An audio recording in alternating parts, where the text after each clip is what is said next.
জুমার দিনে যদি কখনো ঈদ হয় আর ঈদের নামাজে যদি কেউ অংশগ্রহণ করে তখন জুমার নামাজটা তার জন্য আর ওয়াজিব থাকে না, ওটা সুন্নাহ হয়ে যায়। রুকসা দিয়েছেন, ফ্লেক্সিবিলিটি আছে।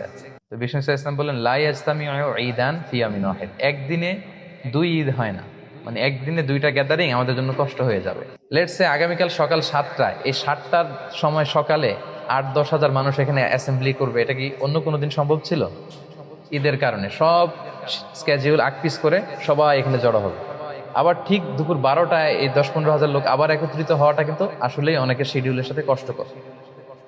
এই জন্য বিশ্বনবী এখানে ছাড় দিয়েছেন যে ঈদের সালাতে কেউ অংশগ্রহণ করলে ফামান আরাদা ইয়াতি ফালিয়াতি ওমান আরাদা ইয়াতাখাল্লাফ ফালিয়াতাখাল্লাফ।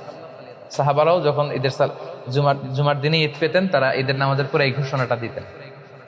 তবে জুমার সালাত যেহেতু অনেক গুরুত্বপূর্ণ একটা সালাত, এবাদত, অনেক ভার্চু আছে এর মধ্যে, তো আমরা ইনশাল্লাহ শরিক হব। তবে আপনাদের যদি কারো কোনো খুব জরুরি কাজ করে যায়, এই ফ্লেক্সিবিলিটি চাইলে কেউ গ্রহণ করতে পারবে। এরপর হচ্ছে আল ইসতিমতা ইলাল খুতবা বা'দা সালাহ, সালাতের পরে খুতবা শোনা। একটা খুতবা হয়, এই খুতবাটা শোনাও জরুরি। আর এই খুতবাগুলোকে আরো কনস্ট্রাকটিভ ওয়েতে, আরো ইফেক্টিভ ওয়েতে করা দরকার। যেটা আমি বলছিলাম যে বছরের the biggest carnival and festival of Muslim উম্মাহ, প্রায় 56টা দেশ একসাথে এইটা সেলিব্রেট করবে।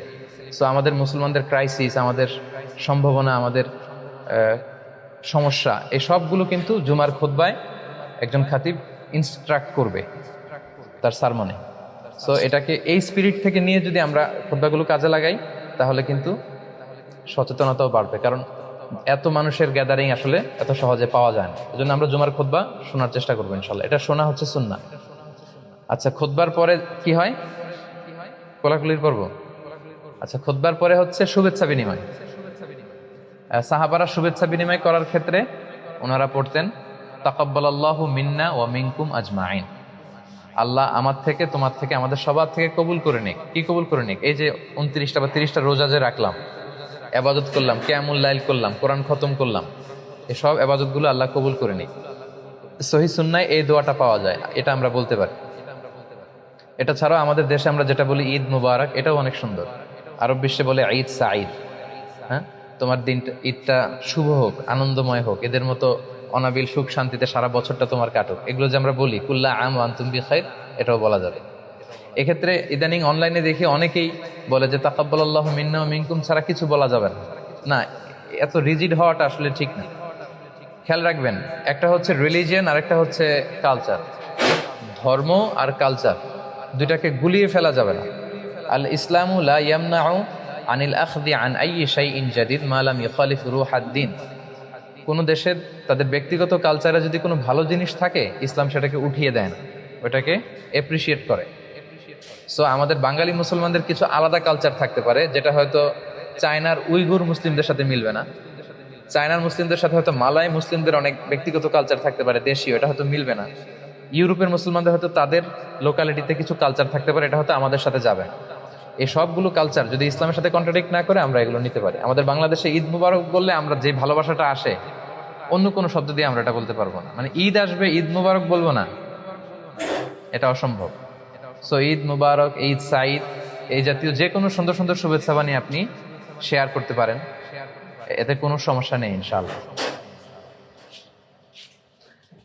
আচ্ছা, শুভেচ্ছা বিনিময়ের ক্ষেত্রে সালাম দেয়া, মুসাফা করা, মুআনাকা করা, বুক মিলানো, এগুলো আমরা করতে পারি ইনশাআল্লাহ।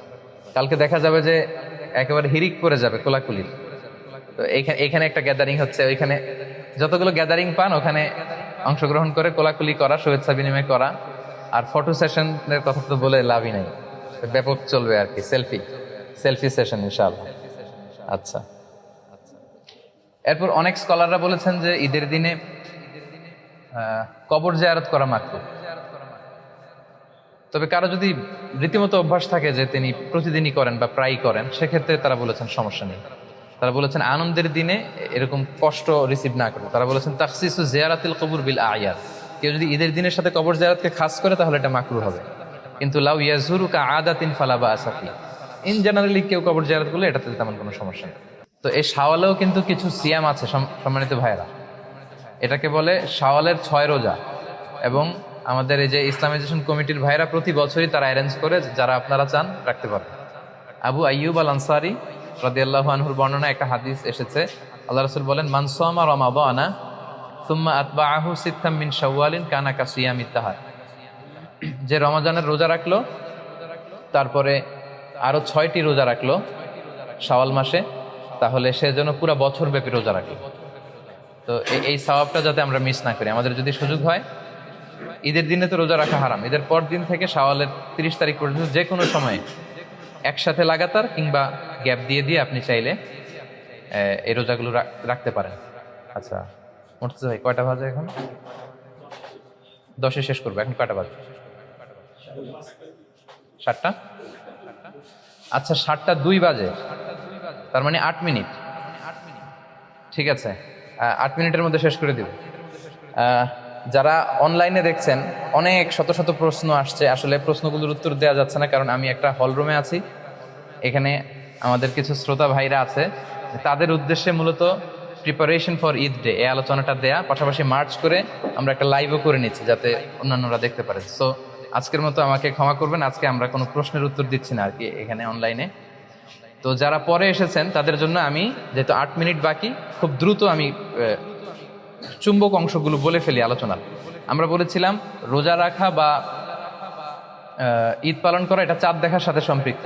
কৃষ্ণ বলেছেন সুমুলি রুইয়াতিহি ও আফতিরুলি রুইয়াতিহি। কিন্তু চাঁদের ঘূর্ণায়মান প্রক্রিয়া বা অ্যাস্ট্রোলজি, জ্যোতির্বিজ্ঞান এতটা ডেভেলপ করেছে, মানুষকে আল্লাহ ওই জ্ঞান দিয়েছে যে আগ থেকেই মানুষ এগুলো অ্যাজিউম করতে পারে। তো সেই হিসাবে আগামীকাল মালয়েশিয়াতে সহ প্রায় 56টা মুসলিম দেশের বেশিরভাগ দেশে কিন্তু আগামীকাল ঈদ পালন করবে। আর আমরা বলেছি এটা মুসলমানদের সবচেয়ে biggest carnival and festival of Muslim উম্মাহ, সবচেয়ে বড় আমাদের ধর্মীয় উৎসব। এটার ব্যাকগ্রাউন্ড কি? রাসূল সাল্লাল্লাহু আলাইহি ওয়াসাল্লাম মদিনায় যে দেখলেন তারা 2 দিন ঈদ আনন্দ পালন করে, খেলাধুলা করে। তখন তারা বললো যে জাহিলি যুগে আমরা করতাম, তার ধারাবাহিকতা এখনো করি। তখন বিষ্ণু বললেন যে আল্লাহ এই 2 দিনের চেয়ে শ্রেষ্ঠ 2টা দিন তোমাদের দিয়েছে, এক হচ্ছে শাওয়ালের 1 তারিখ, আর এক হচ্ছে জিলহজের 10 তারিখ। তোমরা এখন থেকে ওই 2টার পরিবর্তে এই 2টা দিনে ঈদ উৎসব করবে। এভাবে এটার মানে ঐতিহাসিক ব্যাকগ্রাউন্ড হচ্ছে এইভাবে ঈদ শুরু হয় আর কি। এবং এটা আনন্দ, উৎসব, খেলাধুলা, এগুলোর দিন। এবং বিষ্ণু সাল্লাল্লাহু আলাইহি ওয়াসাল্লাম 2টা অনুষ্ঠানে একটু বেশি ফ্লেক্সিবিলিটি দিয়েছেন। আমরা বলেছিলাম একটা হচ্ছে বিয়ের আনন্দ উৎসব, আর একটা হচ্ছে ঈদ উৎসব। আলিনুন নিকাহ হাবিদ দুফুফ, বিয়ের ঘোষণাটা দফের ব্যান্ড পার্টি করে জানিয়ে দাও। দফ আর ঢোলের নীতিগত পার্থক্য আমরা বলেছিলাম, ঢোলের 2 দিকে আটকানো, দফের একদিকে আটকানো, একদিক খোলা। বিষ্ণুনবী যখন মদিনায় এসেছিলেন সবাই তলা আল বাদরু আলাইনা গানটা গিয়েছিল আর দফ বাজিয়ে বিষ্ণুনবীকে ওয়েলকাম জানিয়েছিল। এবং আমরা দেখেছি যে বিষ্ণু সাল্লাল্লাহু আলাইহি ওয়াসাল্লাম মসজিদে নববীর পাশে ঈদের দিন খেলাধুলা করার পারমিশন দিয়েছেন, এবং মা আয়েশাকে কাঁধে তুলে পর্দা ফাঁকা করে ওনাকে খেলা দেখতে দিয়েছেন। এবং বিষ্ণুনবী এতটা এক্সাইটেড হয়ে গিয়েছিলেন, বিষ্ণুনবী বলতেছিলেন যে দুনা কুমিয়া বানি আরফে দেয়, এইভাবে তীর মারো, এইভাবে খেলো, যেটা আমরা ফুটবল খেলা দেখতে গেলে আমরা এক্সাইটেড হয়ে যাই এবং বলে এই গোল দাও, এদিকে দাও, এদিকে দাও। তো তার মানে ঈদের দিনে যে একটু অতিরিক্ত উৎসব করা যায়, এটার পারমিসিবিলিটি এই হাদিস থেকে আর কি আমরা পাই। এরপর এক ঈদের দিনে বিষ্ণু সাল্লাল্লাহু আলাইহি ওয়াসাল্লাম মা আয়েশার ঘরে শুয়েছিলেন, তখন আনসারি 2 ছোট্ট মেয়ে দফ বাজাচ্ছিল আর বুআজ যুদ্ধের গান গাচ্ছিল। আবু বকর এটা দেখে ধমকে ওদেরকে বের করে দিতে চাইলেন। বিষ্ণু বললেন দা হুমায় আবু বকর, হ্যাঁ আবু বকর ছাড়ো, রেখে দাও, কারণ লিকুল্লি কওমিন ঈদ ওয়া হাদা ঈদুনা, সব জাতির একটা উৎসবের দিন আছে, আজকে আমাদের উৎসবের দিন। তো ছোট বাচ্চারা চাইলে দফ বাজাতে পারে, ছোট্ট মেয়েরা, ছোট্ট ছেলে মেয়েরা তারা নাচ গান, দফ বাজানো এগুলো করতে পারে, কিন্তু প্রাপ্তবয়স্ক নারী পুরুষ ম্যাচিউরড কেউ এই ফ্রি মিক্সিংয়ে অংশগ্রহণ করতে পারবে। তাহলে এই জাতীয় খেলাধুলা, উৎসব, দফ বাজানো, এইভাবে আমরা ঈদের শুভেচ্ছা বিনিময় এগুলো করে ঈদের আনন্দ প্রকাশ করতে পারি। তারপর ঈদের দিনের কি কি সুন্নাহ? আমরা প্রথমে বলেছিলাম তাকবীর দেয়া, আজকে মাগরিবের আজানের পর থেকে কালকের ঈদের নামাজ পর্যন্ত। কিন্তু ঈদুল আজহাতে আবার এটা 9 তারিখ ফজর থেকে 13 তারিখ আসর, 5 দিন আইয়ামুত তাশরিকে। কিন্তু এখানে হচ্ছে শুধু এই অল্প একটু সময়ের জন্য আর কি তাকবীর। সেক্ষেত্রে বাংলাদেশে আল্লাহু আকবার 2 বার বলে, আরব বিশ্বে 3 বার বলে, দুটোই পড়া যাবে, কোনো সমস্যা নেই। ঈদের দিনে গোসল করা সুন্নাহ, সুন্দর কাপড় পরা সুন্নাহ, পারফিউম ইউজ করা সুন্নাহ, ঈদুল ফিতরে মিষ্টি জাতীয় কিছু খেয়ে যাওয়া সুন্নাহ, এক রাস্তা দিয়ে যাওয়া আরেক রাস্তা দিয়ে ফিরে আসা যদি সম্ভব হয়, এটা সুন্নাহ। নারী পুরুষ সবাই ঈদগাহে যাবে, যাতে বড় গ্যাদারিংয়ে আনন্দে সবাই শরীক হতে পারে। ঈদের সালাত 2 রাকাত, ঈদের সালাত আদায় করা সুন্নাতে মুআক্কাদা অনেকে বলেছেন, কেউ বলেছেন ওয়াজিব। তবে পার্থক্য হচ্ছে অতিরিক্ত 12টা তাকবীর দিতে হয়, প্রথম রাকাতে 7টা, দ্বিতীয় রাকাতে 5টা, কিন্তু হানাফি স্কুল অফ থটে 3টা করে 6টা। আর জুমার দিনে যদি ঈদ হয়, জুমার নামাজের ক্ষেত্রে রুখসাত দেয়া হয়েছে, পড়াটা ভালো না, কেউ না পড়লেও তেমন কোনো সমস্যা হবে না। ঈদের খুতবা শোনা সুন্নাহ, আর খুতবাটাকে আরো কনস্ট্রাকটিভ ওয়েতে দেওয়া উচিত। শুভেচ্ছা বিনিময় করা সুন্নাহ, সাহাবারা দেখা হলে বলতেন তাকাব্বালাল্লাহু মিন্না ওয়া মিনকুম, আল্লাহ তোমাদের আমাদের সবার আমলগুলো কবুল করুক। তো ঈদ উল ফিতরে যেটা হয়, মিষ্টি জাতীয় কিছু খেয়ে নামাজে যাওয়া সুন্নাহ, কিন্তু ঈদুল আজহাতে আবার বিপরীত, ঈদুল আজহাতে কিছু না খেয়ে নামাজে যাওয়া সুন্নাহ। কারণ ঈদুল আজহার সিকোয়েন্সটা আল্লাহ বলেছেন যে ফাসল্লি লি রব্বিকা ওয়ানহার, মানে আগে সালাত পড়বেন, তারপরে কুরবানি করবেন, তারপরে কুরবানির গোশত খাবেন বা কিছু খাবেন, মানে আসসালাতু আউওয়ালান আন-নাহর সানিয়ান ওয়াল আকলু সালিসান। কিন্তু ঈদুল ফিতরের সুন্নাহ হচ্ছে আপনি ঈদগাহে বা মসজিদে যাওয়ার আগে মিষ্টি জাতীয় কিছু খাবেন, খেজুর, চকলেট, ফিন্নি, পায়েস, যদি মহল্লায় কেউ আপনাকে দাওয়াত করে আপনি হয়তো খাইলেন, মাঝে মাঝে কিন্তু অনেকে করে ইনভাইট করে সবাইকে। আচ্ছা গেল। এরপরে একটা সুন্নাত হচ্ছে ঈদের দিনের আয-যাহাব মিন তরিক ওয়াল আউদা মিন তরিকিন আখার, এক রাস্তা দিয়ে ঈদগাহে যাওয়া, আরেক রাস্তা দিয়ে আসা। এটা হচ্ছে ইফ পসিবল, যদি সুযোগ হয়। এটার সিগনিফিকেন্স হচ্ছে হয়তো আপনি এই গলি দিয়ে গেলেন, এই গলি দিয়ে যারা